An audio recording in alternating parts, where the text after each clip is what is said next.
Vous ne devez pas vous inquiéter que quelqu'un vous humilie ou vous maltraite, car la vérité c'est que si vous mettez vos espérances en Dieu, même si quelqu'un ne vous traite pas comme il faut, Dieu vous en tirera et vous donnera une chose bien meilleure que ce qu'ils ne veulent pas vous donner. Restez avec nous dans Jouissez de votre vie.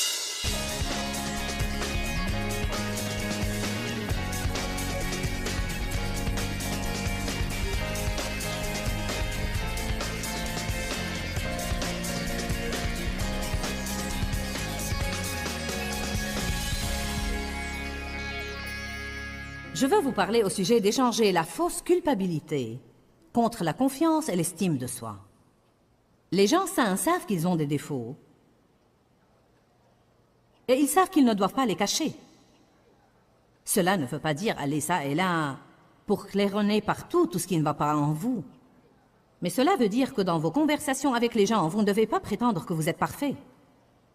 Vous ne devez pas essayer de cacher tout ce qui ne va pas en vous. En fait, je crois qu'une personne saine sait qu'un des meilleurs moyens pour aider quelqu'un d'autre est en fait de parler un peu de ce qui ne va pas en eux. Car quand vous partagez avec les autres vos problèmes et vos défauts, ils se détendent suffisamment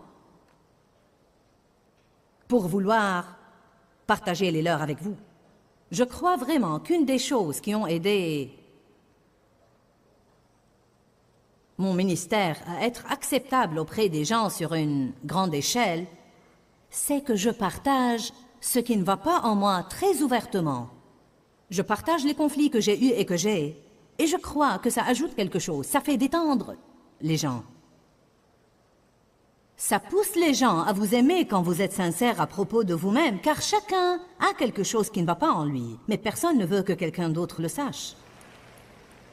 Je veux juste partager avec vous que si, comme étant un chrétien saint, il y a des chrétiens saints, et croyez-le ou pas, il y a beaucoup de chrétiens malades dans l'Église. Beaucoup de personnes dans l'Église sont, en fait, émotionnellement troublées. Leurs pensées sont complètement déplacées et ils font toutes sortes de manœuvres avec les gens. Nous ne voulons pas être comme ces pharisiens qui simulent une chose à l'extérieur alors qu'ils ont une autre chose qui se déroule à l'intérieur. Donc les gens saints savent qu'ils ont des défauts et ils ne sentent pas qu'ils doivent les cacher. Ils font des erreurs, ils les admettent, ils essayent de mieux faire et ils vont de l'avant.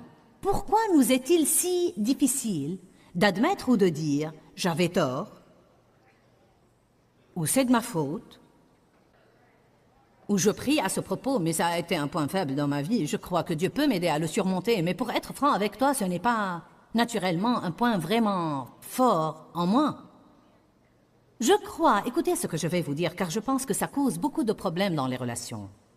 Écoutez-moi, je crois que non seulement nous devons savoir qui nous sommes en Christ, et ce que nous pouvons faire et ce que sont nos dons, mais aussi nous devons savoir en quoi nous ne sommes pas bons. Et nous devons ne pas avoir peur de dire, tu sais quoi, je suis vraiment pas bon en ça. Dieu nous donne à nous tous des dons, mais vraiment, il ne donne pas à tous les mêmes dons. Voilà pourquoi nous avons besoin l'un de l'autre. Donc je dois être capable de m'avouer en quoi je ne suis pas bon. Et je dois demander à Dieu d'amener dans ma vie quelqu'un qui soit bon en ça. Et comme nous collaborons, nous devenons indissociables. Une des choses avec lesquelles nous avons parfois de vrais conflits dans notre ministère, au niveau de notre personnel, c'est que nous avons notre propre ministère depuis plus de 20 ans. Et au fil des années, nous avons vécu beaucoup de situations où il se peut que quelqu'un commence avec nous et qu'il soit excellent dans un domaine donné et qu'il s'en tire super bien en dirigeant 5 ou 10 personnes, mais ce département grandit et grandit et grandit et grandit et grandit et grandit, et tout à coup les 10 deviennent 20, puis 25, puis 50, puis 75, puis 100. Maintenant, cette personne qui s'en tirait à merveille à diriger 10 est toute stressée à essayer de diriger 100, sous toutes sortes de pressions, ne faisant pas du bon travail, étant corrigée chaque fois qu'elle se retournait. Et pourtant, quand on essayait de lui dire d'abandonner une partie de ça, ou de laisser quelqu'un d'autre l'assumer, ou peut-être de prendre un poste différent avec un titre différent, et « Oh Seigneur, prends pitié, nous ne voulons pas renoncer à nos titres ». Je veux dire, c'est vraiment étonnant que notre titre soit si important pour nous, ou l'emplacement de notre bureau, ou combien de fois notre nom est sur la porte, et où nous sommes sur l'organigramme de l'entreprise. J'ai des gens qui me disent, si vous faites ce changement, où est-ce que je vais être sur l'organigramme? parce qu'ils veulent s'assurer qu'ils ne vont pas aller en bas sur l'organigramme. Je vais être franche avec vous, c'est vraiment un problème quand vous êtes responsable d'une chose et que vous essayez de faire ce qui va amener une ouverture qui permettra à Dieu de vous prendre au niveau suivant, et vous devez vous occuper de toutes sortes de situations où vous ne voulez pas blesser les gens, vous aimez les gens, et surtout les gens qui vous ont été fidèles depuis longtemps. Vous ne voulez que personne n'ait l'impression qu'il ne peut plus faire l'affaire. Mais voilà ce que je vais vous dire. Il n'y a virtuellement et pratiquement personne, presque personne, qui peut admettre « j'ai atteint mon apogée » et essayer de continuer avec ça va m'entraver et ça va vous entraver. Je n'ai pas les dons naturels pour vous prendre au niveau suivant, mais je peux sûrement vous aider ici. Je veux rester ici, et je veux exceller ici, et je veux briller ici, et j'aimerais prier avec vous que Dieu vous donne la personne qui pourrait aller ici. Ceci nous indique que nous tirons beaucoup de notre valeur et de notre estime de ce que nous faisons et de notre titre. Dieu n'est pas du tout impressionné par nos titres. Allez maintenant, quelqu'un doit comprendre ça aujourd'hui, car peut-être que vous ne travaillez pas pour moi, mais vous travaillez quelque part, et vous ne devez pas avoir cette angoisse même là où vous travaillez. Ne vous laissez pas entraîner par ce genre de choses. Dieu est responsable de la promotion, et il peut nous mettre là où il veut que nous soyons, et il peut faire pour nous ce qu'il veut faire pour nous. Vous ne devez pas vous inquiéter que quelqu'un vous humilie ou vous maltraite, car la vérité c'est que si vous mettez vos espérances en Dieu, même si quelqu'un ne vous traite pas comme il faut, Dieu vous en tirera et vous donnera une chose bien meilleure que ce qu'ils ne veulent pas vous donner.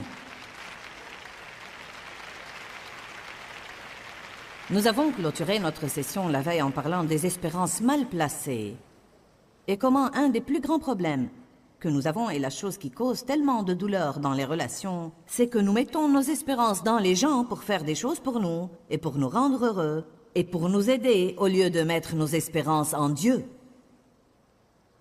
La Bible ne me dit jamais de m'attendre à beaucoup de choses des gens, excepté qu'ils vont me délaisser. Je ne suis pas en train d'être négative. Je ne dis pas que vous ne pouvez pas faire confiance aux gens ou que vous devez toujours vous attendre à ce qu'ils vous fassent du mal. Mais il y a en fait un endroit dans la Bible où il est dit que Jésus ne se fiait point à ses disciples parce qu'il connaissait bien la nature de tous les hommes.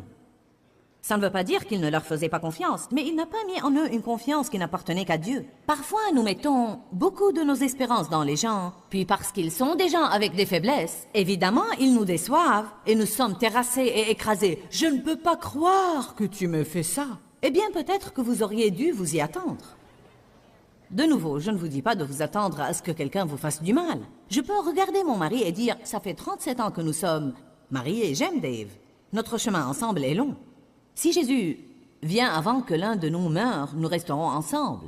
Mais est-ce qu'il m'a jamais blessé? Oui. Me blessera-t-il à nouveau? Oui. Vais-je le décevoir à nouveau? Oui. Dans combien de temps? Je ne sais pas. Peut-être demain ou le lendemain ou plus tard, je l'espère. Vous ne pouvez pas mettre ce genre de pression sur les relations comme quoi, si tu ne me rends pas heureuse tout le temps, je vais me fâcher de toi.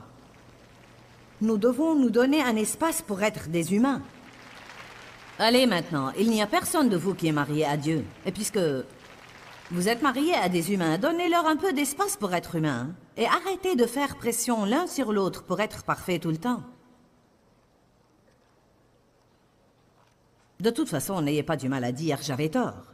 En fait, je pense que plus vite vous dites « j'ai tort », plus vite vous allez avoir la paix dans la relation et plus vite vous allez être libéré. Je pense que plus vite nous dirons « c'est de ma faute, je suis désolé », et plus vite la paix reviendra dans la relation. Alors, les gens sains savent qu'ils ont des défauts. Ils ne sentent pas qu'ils doivent les cacher. Ils font des erreurs, ils l'admettent, ils essayent d'améliorer. Et ils vont de l'avant. Certains veulent plaire aux hommes et certains veulent les impressionner. Parfois, nous voulons impressionner les gens et nous pensons que les gens ne seront pas impressionnés par nous si nous faisons des erreurs. Alors si nous faisons des erreurs, nous nous sentons démoralisés par les erreurs que nous faisons plus qu'il ne le faut. Et nous fléchissons sous le fardeau de la culpabilité et la condamnation. Je pense que parfois, je pensais à ça hier, je sais que Dieu m'aime, je veux dire, j'en ai la révélation. Et je sais que Dieu me pardonne, je le sais vraiment, j'y ai médité assez longtemps. Je connais la puissance qui est dans le sang de Jésus, je sais que quand je pêche et quand je fais des erreurs, que si je le lui demande, je sais qu'il me pardonne. Je sais qu'il les oublie et les éloigne autant l'Orient est loin de l'Occident. Et vous savez quoi? Parfois je crois, et là à nouveau je suis vraiment sincère. J'y ai pensé ce matin, je crois parfois que quand je gaffe et je fais des erreurs, j'appréhende plus ce que les gens vont penser, plutôt que Dieu. car je connais son caractère. Je sais qu'il va me pardonner. Je sais qu'il est miséricordieux, mais les gens ne sont pas toujours aussi indulgents et affectueux que Dieu est prêt à laisser passer les choses. Eh bien, je ne peux rien faire à propos de leur mentalité, donc je dois en arriver au point où je me fiche de ce qu'ils pensent.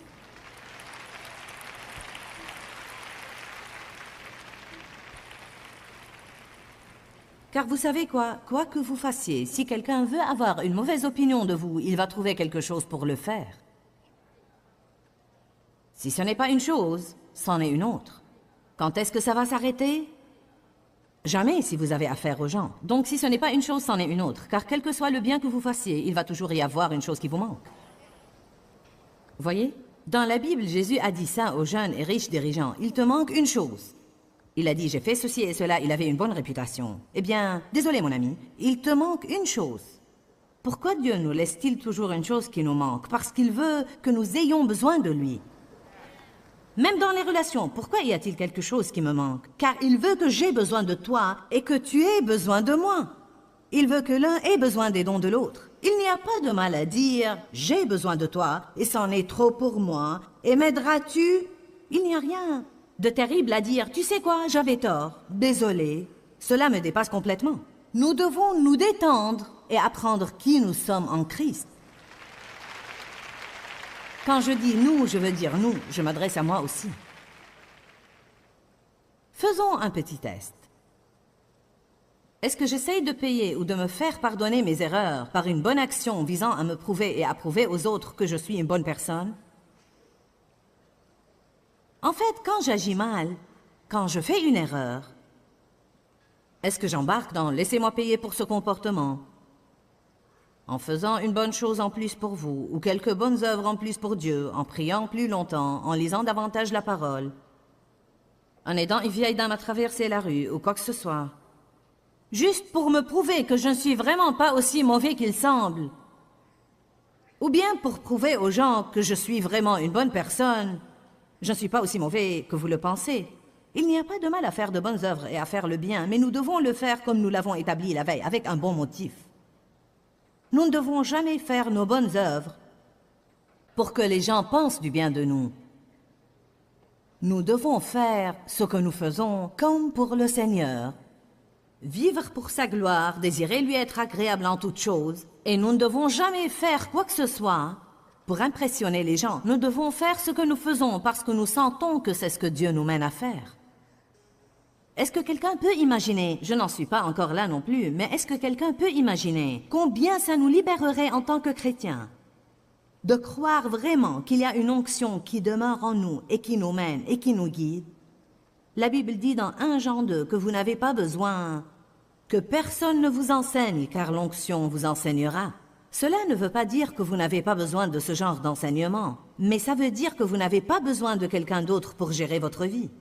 Parce que vous êtes des individus remplis de Dieu, il vit à l'intérieur de vous, vous êtes la demeure de Dieu et il a promis de ne jamais vous délaisser ni vous abandonner. La Bible nous dit dans Romains 7, Romains 8 et dans différents chapitres de la lettre aux Galates que le Saint-Esprit veut nous mener et nous guider et que cette onction qui est en nous nous montrera ce que nous devons faire. Nous devons avoir la confiance pour croire, je peux être mené par le Saint-Esprit, je peux entendre de Dieu. Je n'ai pas besoin d'aller demander aux autres ce que je dois faire tout le temps. Je peux entendre de Dieu et je peux suivre mon cœur.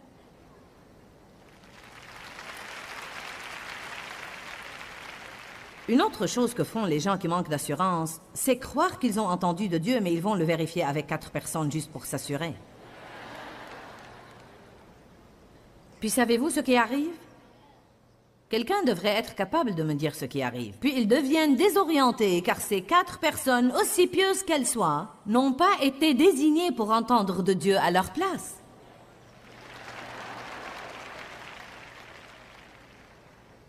Allez maintenant.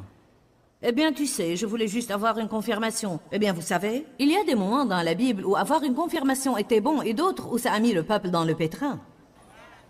Si vous savez vraiment que vous avez entendu de Dieu, vous ne devez pas forcément... Si c'est en accord avec la parole et que vous savez déjà dans votre cœur que vous avez entendu de Dieu, et vous savez parfois même si les personnes importantes dans votre vie sont d'accord, par exemple, si Dave et moi sommes d'accord, je n'ai pas besoin de demander aux autres ce que je dois faire.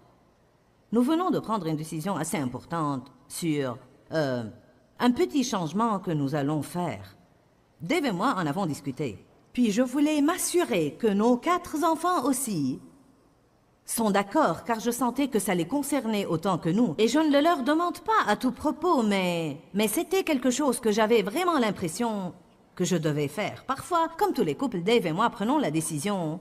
Et en tant que nos enfants, ils doivent la respecter et l'approuver. Mais dans ce cas-là, je voulais avoir leur opinion et tous les 4 étaient d'accord avec moi. Maintenant, cette décision que je prends, je sais déjà que certaines personnes ne vont pas l'aimer. Mais le fait de voir que ceux dans la famille qui en sont vraiment responsables sont d'accord, me donne la confiance pour dire aux autres, mais non pas d'une façon belligérante. Votre opinion m'importe peu. Non mais, elle m'importe, mais je ne peux pas m'en soucier au point de me faire changer ma décision. Donc, vous devez soit être d'accord avec Dieu, ou tout au plus, demander aux personnes importantes dans votre vie qui vous croyez vraiment entendre de Dieu. Mais vous ne devez pas demander ce que vous devez faire à tous ceux qui ne savent même pas ce qu'ils font eux-mêmes.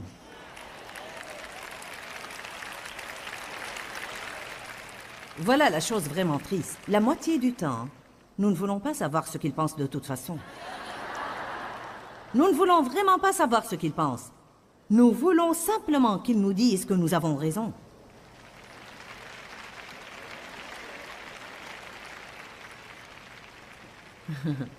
Dave et moi le faisons parfois l'un à l'autre. Non, mais je le fais aussi. Il vient à moi et me dit...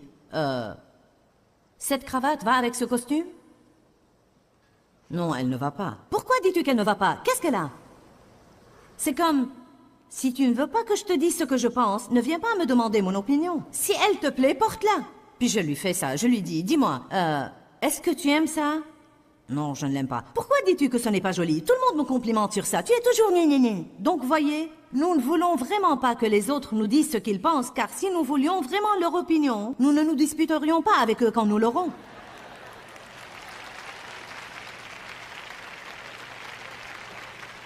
Ce que nous voulons vraiment, c'est que quelqu'un nous dise « Oh, tu es merveilleux, ça te va bien, tu as fait le bon choix, tu es étonnant. »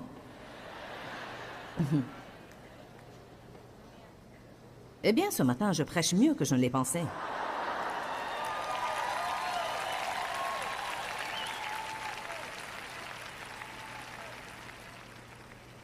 Est-ce que je m'excuse plus qu'il ne le faut quand je fais des erreurs?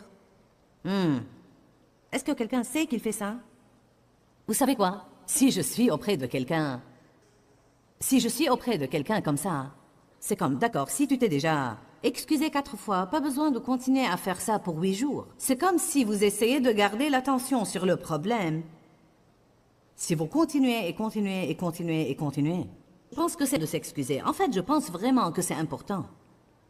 Je crois que les mots « désolé »,« pardonne-moi » apportent la liberté, mais je ne pense pas que nous devons les répéter à n'en plus finir. Quand quelqu'un me dit que je suis pardonné, est-ce que je me sens toujours coupable? Quand quelqu'un vous libère et vous dit « Hé, je te pardonne », alors on n'en parle plus. Amen? Quand les autres me jugent, ou qu'ils ne sont pas contents de moi, est-ce que ça affecte mon humeur? C'est une grande chose, n'est-ce pas? Même si je sais que mon cœur était juste quand j'ai fait mon choix, même si j'ai fait de mon mieux pour entendre de Dieu, et que de tout mon cœur je crois que j'ai entendu de Dieu, et maintenant cette personne se présente et dit « Je ne suis pas d'accord avec ça », est-ce que je serai de mauvaise humeur, de triste humeur, d'humeur déprimée? C'est vraiment une grande chose. Je m'attends à beaucoup de moi-même. Donc j'échoue toujours, et j'ai toujours quelque chose pour me sentir coupable.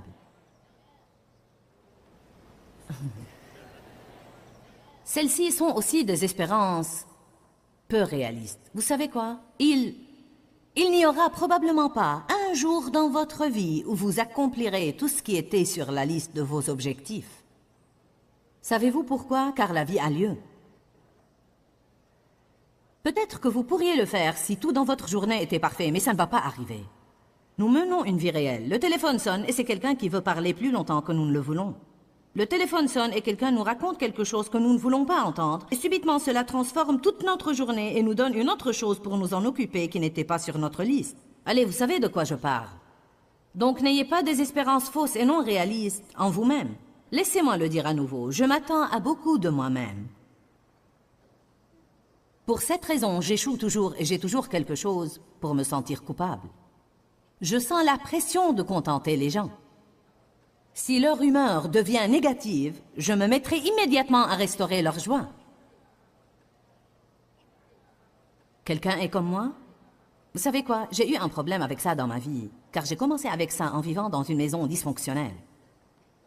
J'étais toujours la conciliatrice entre maman et papa, essayant toujours de maintenir une bonne atmosphère dans la maison, car je n'aimais pas la brouille et la colère.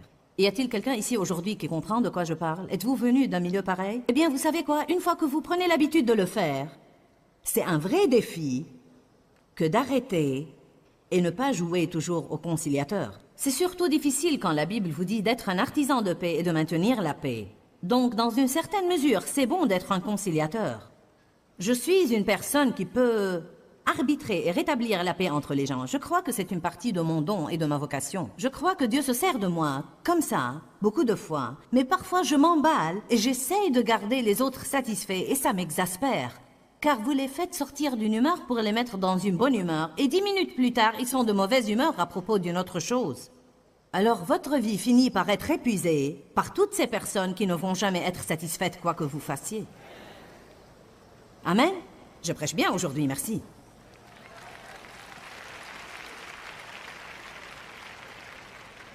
Les chrétiens ne devraient plus aller ça et là en se sentant coupables. Je vais plutôt le partager avec vous comme ça. Je crois que la culpabilité n'est plus à notre taille. Je vous encourage vraiment à être confiant et à ne pas chercher la faveur des hommes. Sachez qui vous êtes en Christ. Ne vous inclinez pas devant la condamnation. Écoutez ce que vous dit Dieu, suivez votre cœur, prenez position pour vous-même et laissez Dieu être Dieu dans votre vie. Je vous le dis, je suis moi-même excitée par mon sermon. J'aime vraiment voir les gens être libres en Dieu et non sous l'esclavage de plaire aux hommes, laissant quelqu'un d'autre gérer leur vie tout le temps. Je vous encourage à avoir le courage d'être la personne que Dieu veut que vous soyez. Quand, Seigneur, quand? Dans ce livret, Joyce Meyer vous apprend à faire confiance au temps de Dieu. Pour obtenir ce livret gratuitement, écrivez-nous à Joyce Meyer, boîte postale 40095-6300, Larnaca, Chypre. Ou bien visitez notre site web www.joycemeyer.org/fr.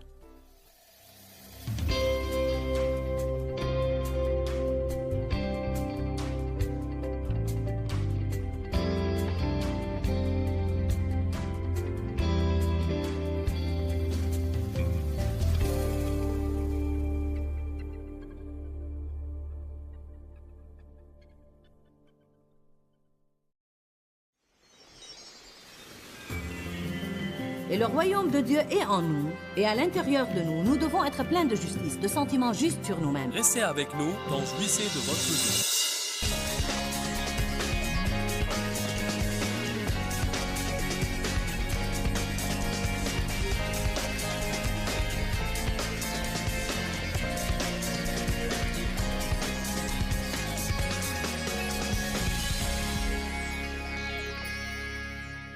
Si jamais vous péchez ou que vous faites une erreur, il est sain au départ d'avoir mauvaise conscience ou d'avoir honte ou de vous sentir coupable, mais vous devez prendre tout ça à Christ, le mettre sous le sang, puis continuer votre vie. Je me rappelle que le Seigneur m'a dit il y a des années et des années, « Joyce, si tu veux employer ta foi pour quelque chose de grand, » lors du commencement du mouvement de la parole et de la foi, nous employons tous notre foi pour toutes sortes de choses imaginables, succès, grande voiture, beaucoup d'argent et ainsi de suite. Et parfois, nous ne l'employons pas là où nous devions l'employer pour les choses vraiment importantes. Le Seigneur m'a dit un jour, si tu veux employer ta foi pour quelque chose de vraiment grand, emploie-la pour rester libre de la culpabilité et la condamnation. Car quand tu es sous un fardeau de culpabilité, Joyce, tu n'es pas tout à fait bonne pour moi. Nous ne sommes pas fructueux dans le royaume quand nous sommes sous un fardeau de culpabilité tout le temps, car cela nous rend égocentriques. Tout ce que nous faisons, c'est de penser à nous et à ce qui ne va pas en nous, et que nous avons mauvaise conscience, et ce que tous les autres doivent penser de nous, donc c'est moi, moi, moi, moi, moi, moi. Amen. Et nous ne sommes plus utiles à Dieu. Le royaume est justice, paix et joie dans le Saint-Esprit. C'est l'ambiance du royaume de Dieu. Justice, paix et joie. Est-ce que le ciel sera plein de culpabilité? Oh non, quand nous irons là-bas, tout cela serait parti. Eh bien, en fait, nous avons à l'intérieur de nous, en ce moment, un avant-goût de ce qui sera. Et le royaume de Dieu est en nous, et à l'intérieur de nous, nous devons être pleins de justice, de sentiments justes sur nous-mêmes. Cela ne veut pas dire que nous devons être pleins d'orgueil avec une attitude hautaine. Mais je dois savoir, écoutez, je fais des erreurs, je fais mal les choses. Je sais que j'ai des points faibles et j'ai des défauts. Mais je sais aussi que je suis devenue justice de Dieu en Christ. Je sais qu'il m'aime. Je sais que je suis élu de Dieu. Je lui suis cher, la prunelle de son œil. Je sais qu'il me pardonne et je n'ai pas à aller ici et là, me sentant patraque tout le temps parce que je ne peux pas donner une performance parfaite. J'espère que vous allez aimer ça, car c'est un de mes sujets d'enseignement préférés. Psaume 18, 23. David dit, « J'ai été droit devant lui et sans reproche envers lui, toujours sur mes gardes pour rester libre de mon péché et de ma culpabilité. » Tout d'abord, David dit, « J'ai été droit et sans reproche et juste devant lui. » Je ne sais pas à quel stade de sa vie il a fait cette déclaration, mais nous savons aussi que David a fait d'énormes erreurs. Non pas les petites erreurs envers lesquelles vous pouvez vous sentir coupable pour quelques heures, mais la grande variété. Adultère, meurtre, mensonge, des illusions du peuple qui s'est fié à lui, des illusions de Dieu qui l'a choisi, et la ouin. Et maintenant il dit, j'ai été droit devant lui. Vous savez quoi? C'est vrai, même si David l'a écrit après son péché, et en fait, il parle de son péché plus loin dans les psaumes, mais je ne connais pas l'ordre chronologique exact de la rédaction de ces choses. Mais le fait est que, même si ça a été écrit après un terrible péché, il dit la vérité quand il dit qu'il a été droit devant Dieu, car une fois que vous vous repentez, vous êtes incessamment revenu à ce haut lieu. C'est ce que le mot repentir veut dire. Ça veut dire ou revenir à nouveau au plus haut lieu. Le mot pan veut dire le plus haut lieu. Voilà pourquoi ils appellent le plus haut appartement dans un immeuble penthouse ou appentis. Car c'est le plus haut lieu. Donc quand nous nous repentons, nous revenons au plus haut lieu auquel nous pouvons aller en Dieu, qui est la droiture et la justice, sans reproche à ses yeux. Amen. Je veux le dire à nouveau, vous n'aidez personne en vous sentant coupable tout le temps.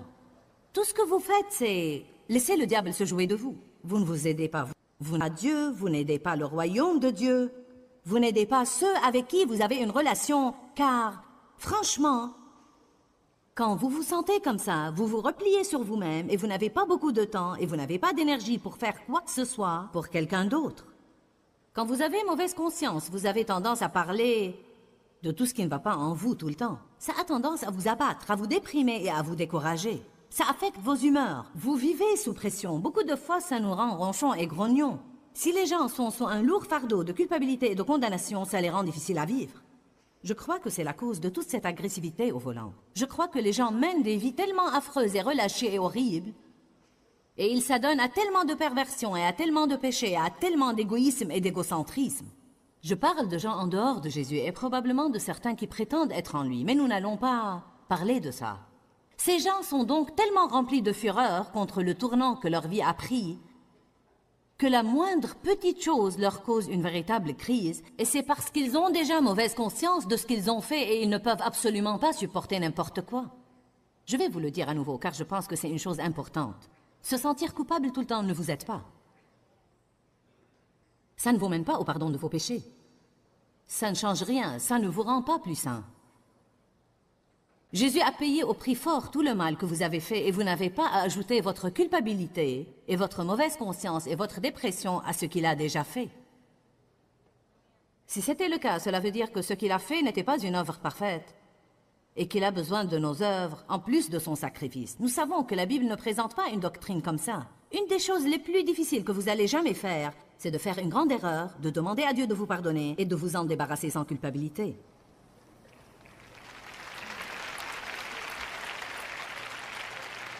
Car alors, même que je suis debout là et que je le dis, je peux l'entendre, je peux entendre vos cœurs. Ce n'est pas vrai. Trouvez-moi quelque chose dans la Bible qui vous dit de faire autrement. Vous ne pouvez pas. La Bible dit, nous devons nous désoler de nos péchés et pleurer sur eux. Mais une fois que vous demandez le pardon de Dieu, Paul dit, oubliant ce qui est en arrière. Il parle de ses imperfections et il dit, je fais une chose qui est ma seule aspiration. Je m'y mets plus que sur toute autre chose. Paul dit, oubliant ce qui est en arrière et avançant vers ce symbole de perfection, vers la vocation céleste de Dieu en Jésus-Christ.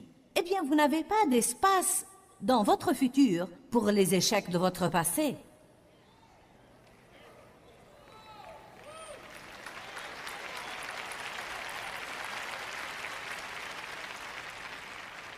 Savez-vous vraiment ce que je suis en train de faire maintenant? Si vous êtes prêts à sortir, j'ouvre la porte de la prison, qui en réalité a été ouverte depuis que Jésus est mort. Mais parfois nous devons dire, regardez, regardez, regardez.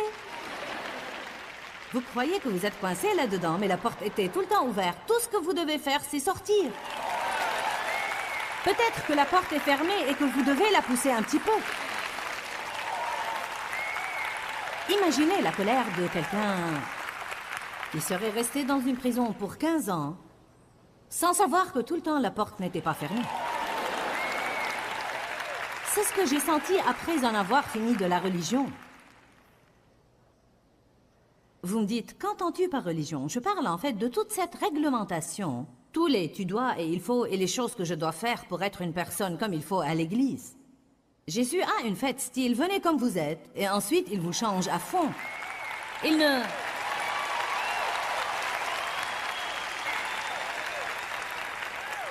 vous fait même pas venir à lui. Il vient vous joindre là où vous êtes, au beau milieu de votre gâchis. Il vient et il entre dans votre gâchis avec vous, aussi gâché qu'il soit, et vous en fait sortir.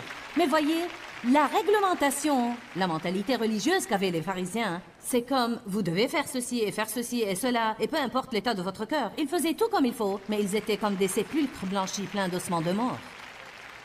C'est ce que Jésus a dit. Vous avez belle apparence au dehors, mais vous êtes pourris au dedans. Ce n'est pas le christianisme du Nouveau Testament. Jésus a dit, je viendrai et vivrai en vous. Je vous donnerai un cœur nouveau. Je mettrai mon esprit en vous. Je vous donnerai de nouvelles aspirations. Je vous donnerai un nouveau je veux. Et je vous changerai à fond. Là, ça devient authentique. Quand j'ai trouvé, après toutes les années où j'allais tambour battant à l'église et faisais mon devoir religieux et faisais mes bonnes actions, et puis j'ai trouvé que je ne pouvais même pas être fière de moi-même malgré que j'accomplissais mon devoir et que les bonnes actions que je faisais, ce n'était même pas moi qui les faisais, c'était Dieu qui les faisait à travers moi. Puis j'ai trouvé combien mes motifs étaient puants et étaient pourris, et que je faisais tous ces trucs juste pour me sentir bien dans ma peau. Et puis quand j'ai finalement trouvé que j'étais la justice de Dieu en Christ, j'étais furieuse quand j'ai trouvé que j'ai été en prison toutes ces années et la porte était ouverte tout le temps.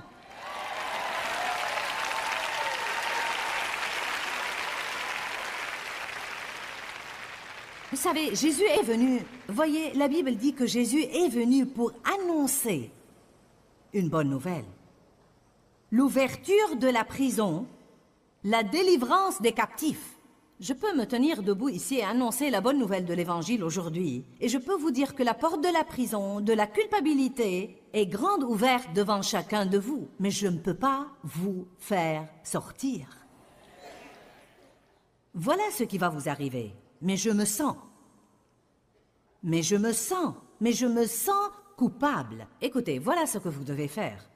Vous devez décider de vivre de l'autre côté de vos sentiments. Vous vivez selon un choix, et vos sentiments rejoindront votre choix biblique. Mais si vous continuez à...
selon vos sentiments, vous allez toujours être prisonnier de vos sentiments. Les sentiments de culpabilité ne vont pas immédiatement disparaître, mais il y a une chose que vous pouvez faire. Chaque fois que vous savez que vous vous êtes déjà repenti d'une chose et que le diable essaye de vous culpabiliser, ou qu'une personne essaye de vous culpabiliser, pensons à Marie de Magdala pour un instant. Elle se désolait manifestement de ses péchés. Elle est venue se jeter aux pieds de Jésus. Elle voulait mouiller ses pieds de ses larmes et verser sur lui la chose la plus chère qu'elle avait, une chose qui valait la paix d'une année. Juste pour loindre et lui dire merci. Elle savait qui il était. Quelque chose est arrivé dans son cœur. Les gens religieux n'ont pas tardé à se présenter et à dire « Ne sais-tu pas que c'est une pécheresse particulièrement pourrie? Ne sais-tu pas qui est celle qui te touche ?» Tout de suite, ils voulaient rappeler à cette pécheresse son passé pourri. Il y aura des personnes qui seront utilisées pour vous culpabiliser. Ressentez, ressentez, ressentez, ressentez, ressentez, ressentez. Mais vous devez décider si vous voulez vous incliner devant le Dieu de vos sentiments ou le Dieu de la Bible. Si vous allez dire « Eh bien, je me sens coupable », dites-le à haute voix « Dieu, je me sens coupable ». Mais je ne voulais pas que vous le disiez là. Mais vous êtes obéissant, je dois l'avouer. Je ne voulais pas dire que vous devez le dire ici, mais chez vous, lorsque vous vous sentez coupable. Mais je dois dire, vous aviez raison plus que moi là. Oui, amen, nous nous sentons tous mal fichus et coupables.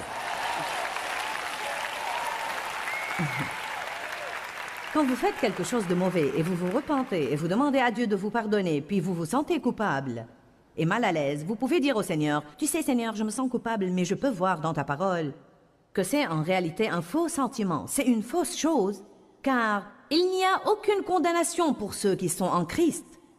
J'ai été délivré de mon péché. » Juste comme David a dit dans le psaume 18, 23, « J'ai été droit devant lui, sans reproche envers lui. » Écoutez ça. « Et j'ai toujours été sur mes gardes pour rester libre du péché et de la culpabilité. » Ce n'est pas une chose que quelqu'un peut faire à votre place. Nous pouvons vous annoncer la bonne nouvelle, mais vous devez décider que ce que je dis est vrai.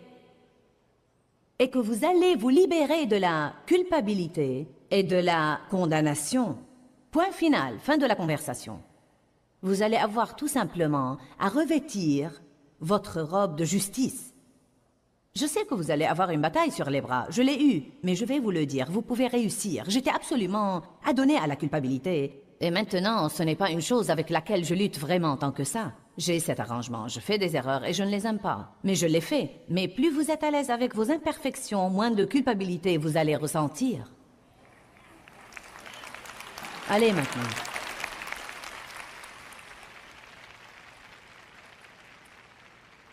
Hébreux 1.3 dit, « Jésus a accompli la purification de nos péchés et nous a débarrassés de la culpabilité, puis il s'est assis pour entrer dans le repos de Dieu. » Non seulement il a pardonné nos péchés, mais il nous a délivrés de la culpabilité. Allez à 1 Corinthiens 1.8.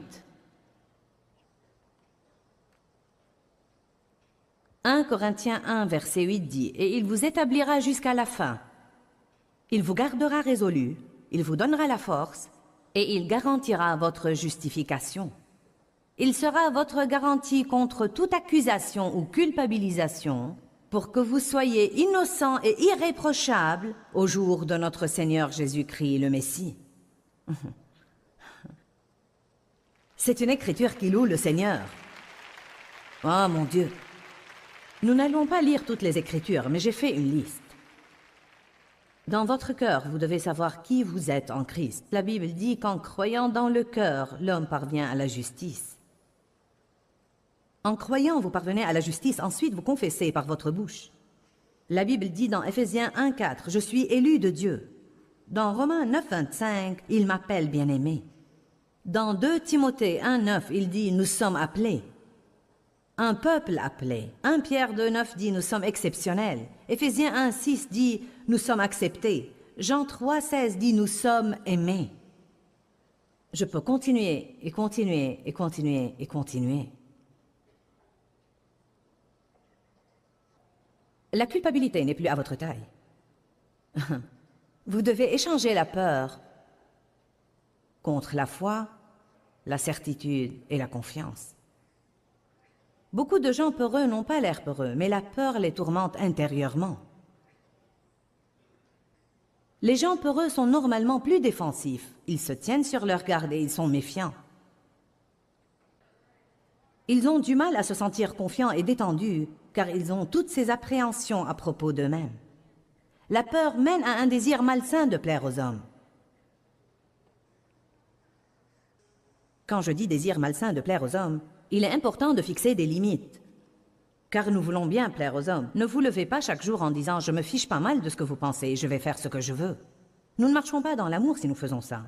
Je veux dire que quand plaire à cette personne signifie avoir à désobéir à Dieu, à ce moment-là, je dois fixer des limites.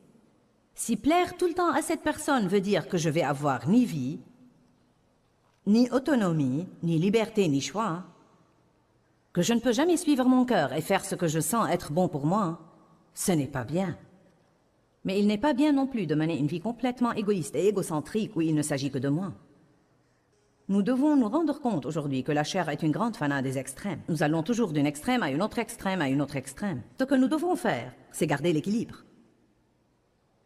2 Pierre 3,14 dit que quand Jésus reviendra, il veut nous trouver sans crainte, vivant en paix, avec une confiance sereine.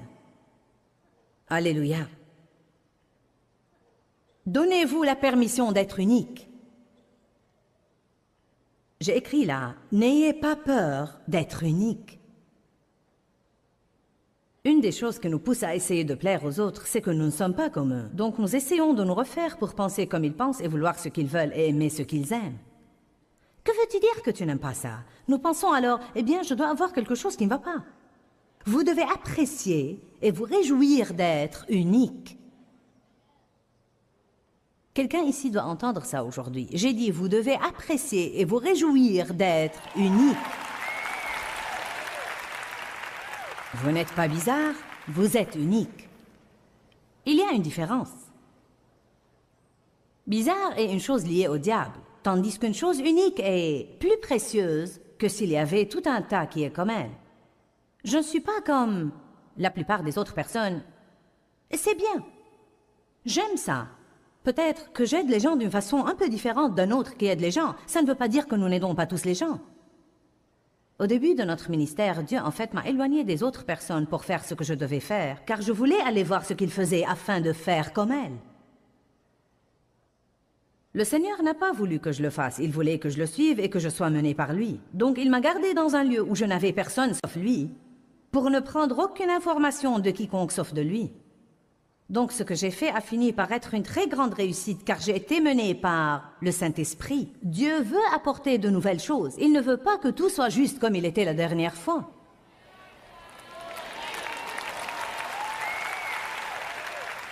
Soyez confiants envers vos décisions et ne changez pas juste parce que quelqu'un d'autre n'est pas d'accord.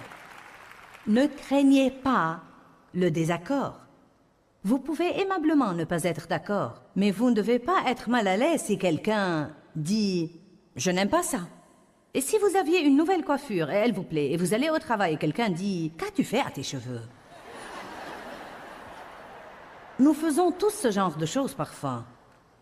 Ou quelqu'un vous regarde comme « en fait, si vous n'êtes pas ferme, et si vous n'êtes pas prêt à le faire parce que vous l'aimez, sans vous soucier de ce qu'ils aiment, vous allez reprendre votre coiffure d'avant et vous résigner à être mécontent, de peur que personne ne vous fasse un drôle de regard ou un commentaire. Allez, je vous dis la vérité aujourd'hui. Amen. Je remarque que si je porte quelque chose et qu'un de mes enfants me dit que ça ne lui plaît pas, inconsciemment, je ne me rends pas compte que je le fais, mais je ne choisis plus jamais cette tenue à nouveau juste parce que quelqu'un a dit qu'il ne l'aimait pas sur moi. Mais je vais être plus hardi. Je vais exprès porter des choses que vous n'aimez pas.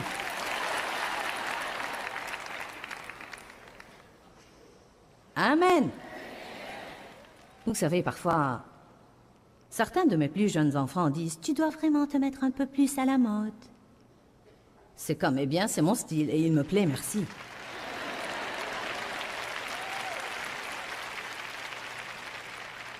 Quand les gens vous donnent leur opinion à propos de ce que vous faites, et que vous avez l'impression que vous devez suivre votre cœur, dites-leur que vous appréciez leurs commentaires, mais que vous devez suivre votre cœur et soyez ferme. En même temps, ne vous mettez pas à faire pression sur les gens. Mettez votre confiance en Christ.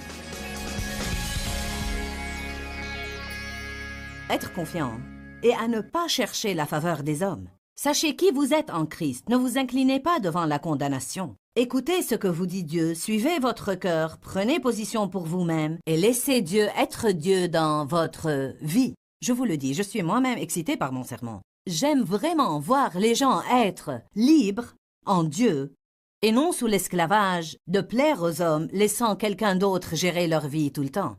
Je vous encourage à avoir le courage d'être la personne que Dieu veut que vous soyez. Quand, Seigneur, quand? Dans ce livret, Joyce Meyer vous apprend à faire confiance au temps de Dieu. Pour obtenir ce livret gratuitement, écrivez-nous à Joyce Meyer, boîte postale 40095-6300, Larnaca, Chypre. Ou bien visitez notre site web www.joycemeyer.org/fr.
khắp phương trời vẫn nhớ tới quê hương.